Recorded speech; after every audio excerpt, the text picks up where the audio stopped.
30th President Calvin Coolidge was a taciturn man with a stern look, the antithesis of an outgoing, backslapping politician. Nicknamed Silent Cal, he once sat next to a woman at a dinner party who told the chief executive she had wagered she could get more than 2 words out of him. Without even an upward glance, he quietly replied, "You lose."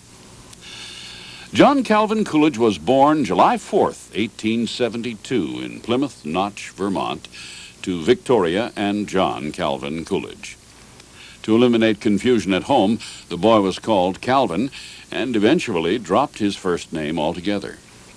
He was educated at Vermont public and private schools and entered Amherst College in 1891.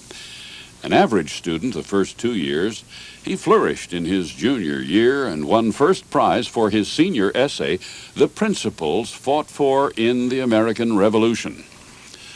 Following his graduation from Amherst in 1895, Coolidge studied law in Northampton, Massachusetts, passing the bar in 1897.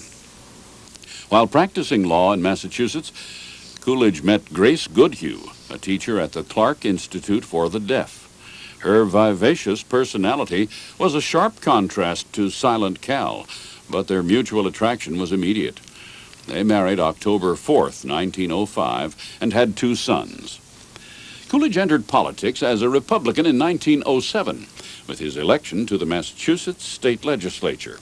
He impressed the public as being honest and conservative and progressed to the offices of Mayor of Northampton, Massachusetts State Senator, Lieutenant Governor, and eventually Governor.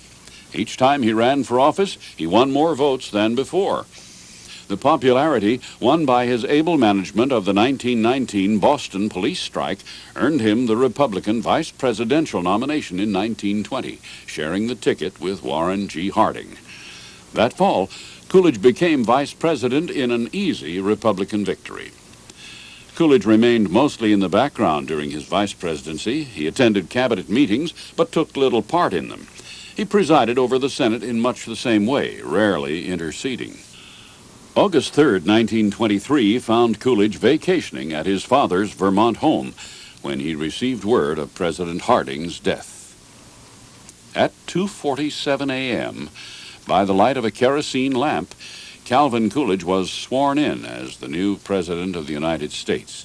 The oath was administered by his father, a justice of the peace and notary public, making Coolidge the only American president to be thus inaugurated.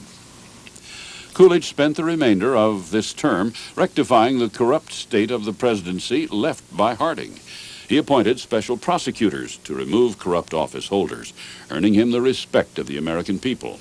His popularity rose rapidly, and in 1924, Coolidge received the Republican nomination to run for another term as president. Campaigning under the slogan, "Keep Cool with Coolidge," he captured the fancy of a nation now enjoying prosperity, peace, and political integrity. Coolidge easily defeated Democrat Robert La Follette, who carried only his home state in the Electoral College.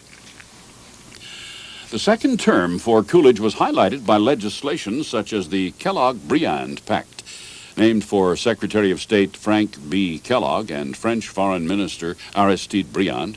This was a treaty signed by 15 countries who agreed to renounce war in favor of peaceful methods of dispute settlement. Eventually, another 47 nations joined the pact, meaning that virtually the entire civilized world participated. Unfortunately, with no means of enforcing the pact, it was largely ignored. Commercial aviation took a giant leap forward during the Coolidge administration with the passage of the Air Commerce Act of 1926. This bill placed civil aviation under the auspices of the Department of Commerce and approved the first 2 commercial air routes, the Transcontinental Airway linking the East Coast to West, and the Southwestern Airway connecting Chicago and Dallas. This legislation was the first step toward the intricate commercial aviation system in use today.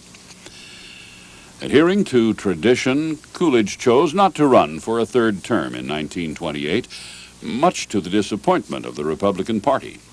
They later learned that Coolidge had suffered a heart attack in 1927 and had been advised by his doctors against seeking re-election.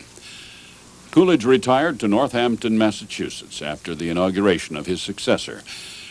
He spent the remaining years of his life writing his autobiography, in addition to numerous articles for national magazines.